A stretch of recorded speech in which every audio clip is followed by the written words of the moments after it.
किस्सा दूसरे बूढ़े का जिसके पास 2 काले कुत्ते थे। अलिफ लैला। दूसरे बूढ़े ने कहा, हे दैत्यराज, ये दोनों काले कुत्ते मेरे सगे भाई हैं। हमारे पिता ने मरते समय हम तीनों भाइयों को 3000 अशर्फियां दी थीं। हम लोग उन मुद्राओं से व्यापार चलाने लगे। मेरे बड़े भाई को विदेशों में जाकर व्यापार करने की इच्छा हुई, सो उसने अपना सारा माल बेच डाला और जो वस्तुएं विदेशों में महंगी बिकती थीं उन्हें यहाँ से खरीद कर व्यापार को चल दिया। इसके लगभग 1 वर्ष बाद मेरी दुकान पर एक भिखमंगा आकर बोला, भगवान तुम्हारा भला करे। मैंने उस पर ध्यान दिए बगैर जवाब दिया, भगवान तुम्हारा भी भला करे। उसने कहा कि क्या तुमने मुझे पहचाना नहीं? मैंने उसे ध्यानपूर्वक देखा और फिर उसे गले लगाकर फूट फूट कर रोया। मैंने कहा, भैया, मैं तुम्हें ऐसी दशा में कैसे पहचानता? फिर मैंने उसके परदेश के व्यापार का हाल पूछा तो उसने कहा कि मुझे इस हाल में भी देखकर क्या पूछ रहे हो? फिर मेरे जोर देने पर उसने वे सारी विपदाएं बताईं जो उस पर पड़ी थीं और बोला कि मैंने संक्षेप ही में तुम्हें सब बताया है। इससे अधिक विस्तार से बताऊंगा तो मेरा भी दुख बढ़ेगा और तुम्हारा भी।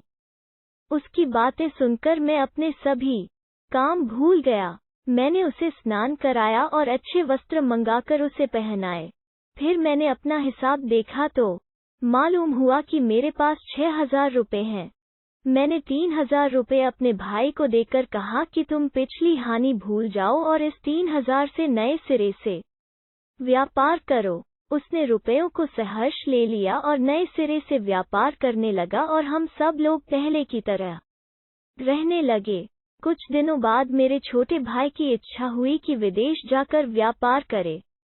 मैंने उसे बहुत मना किया, लेकिन उसने मेरी बात न मानी और अपना सारा माल बेच बाच करके वस्तुएं खरीद लीं जो विदेशों में महंगी मिलती हैं। फिर उसने मुझसे विदा ली और एक कारवां के साथ जो विदेश जा रहा था रवाना हो गया। 1 वर्ष के बाद मेरे बड़े भाई की तरह वो भी अपनी सारी जमा पूंजी गंवाकर फकीर बनकर मेरे पास वापस आया। मैंने बड़े भाई की तरह छोटे भाई की भी सहायता की और उस वर्ष जो 3000 रुपये मुझे व्यापार में लाभ के रूप में मिले थे उसे दिए। वो भी नगर में एक दुकान लेकर पहले की तरह व्यापार करने लगा और सब कुछ पहले की तरह ठीक ठाक चलने लगा। कुछ समय बीता था कि मेरे दोनों भाइयों ने मुझसे कहा, हम सभी लोग विदेश जाकर व्यापार करें। पहले मैंने इनकार किया और कहा कि तुम लोगों ही को विदेशी व्यापार से क्या लाभ हुआ है जो मुझे भी इस बार चलने को कह रहा हो।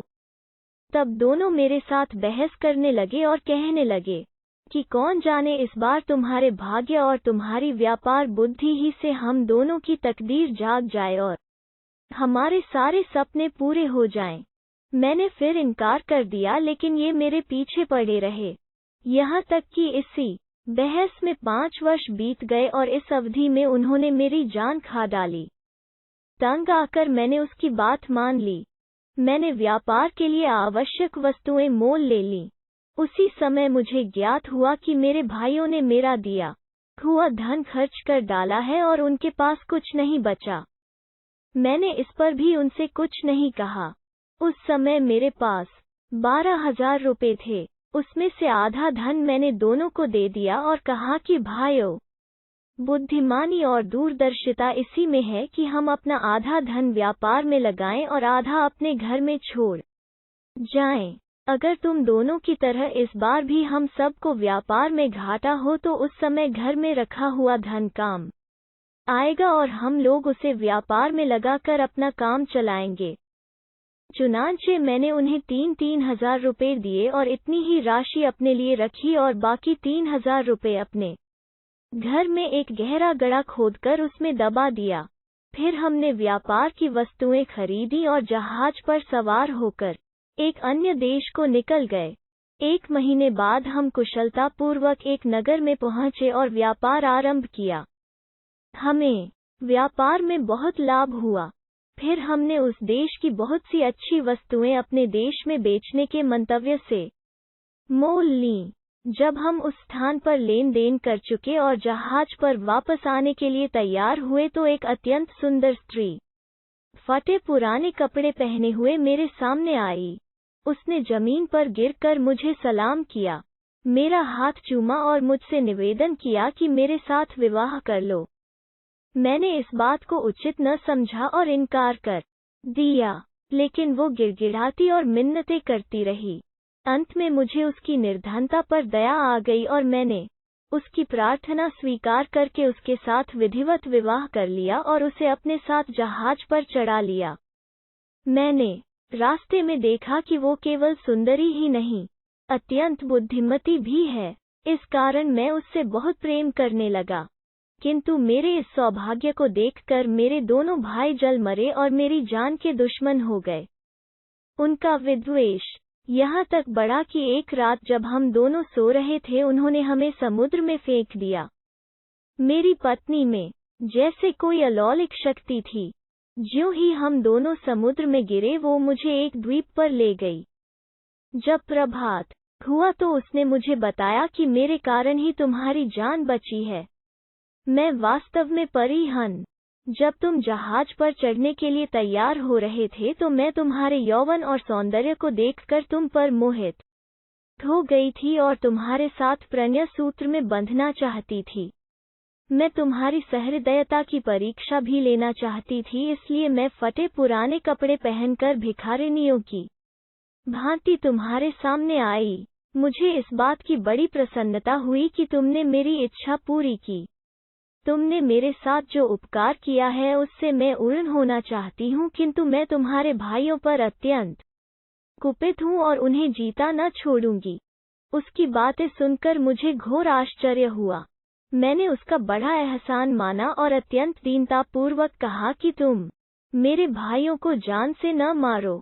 यद्यपि उन्होंने मुझे बड़ा कष्ट पहुंचाया है, तथापि मैं यह नहीं चाहता कि उन्हें ऐसा कठोर दंड दिया जाए।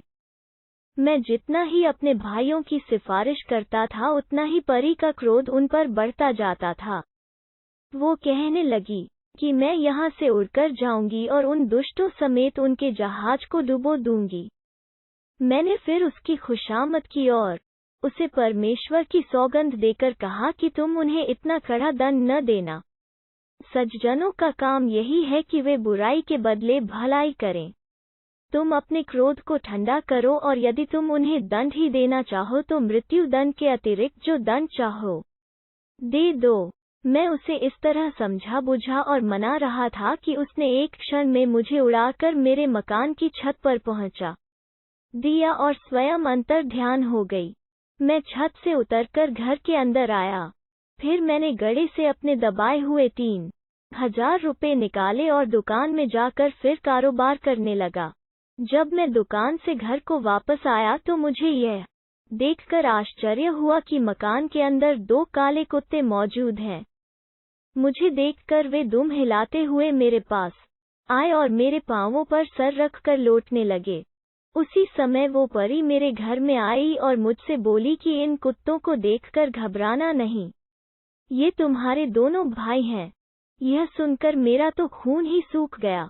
मैंने दुखी होकर परी से पूछा कि ये कुत्ते कैसे बन गए। उसने कहा, मेरी एक बहन है जिसने मेरे कहने पर तुम्हारे जहाज को माल असबाब समेत डुबो दिया और तुम्हारे भाइयों को 10 वर्ष के लिए कुत्ता बना दिया। यह कहकर परी अंतर ध्यान हो गई। जब 10 वर्ष व्यतीत हो गए तो मैं अपने भाइयों को साथ लेकर इधर आ निकला और इस व्यापारी तथा इस हिरनी वाले वृद्ध को देखकर यहाँ रुक गया। यही मेरी कहानी है। हे दैत्यराज, आपको यह कहानी अद्भुत लगी या नहीं? उद्धरण: दैत्य ने कहा, वास्तव में तेरी आपबीती बड़ी अद्भुत है। मैंने व्यापारी के अपराध का 2/3 भाग भी माफ कर दिया। इस पर तीसरे बूढ़े ने इन दोनों की तरह दैत्य से कहा कि अब मैं भी अपना वृतांत आपसे कह रहा हूँ। यदि आप इसे भी अद्भुत पाएं तो कृपया व्यापारी के अपराध का बाकी 3/4 भाग भी क्षमा कर दें। दैत्य ने यह बात स्वीकार की।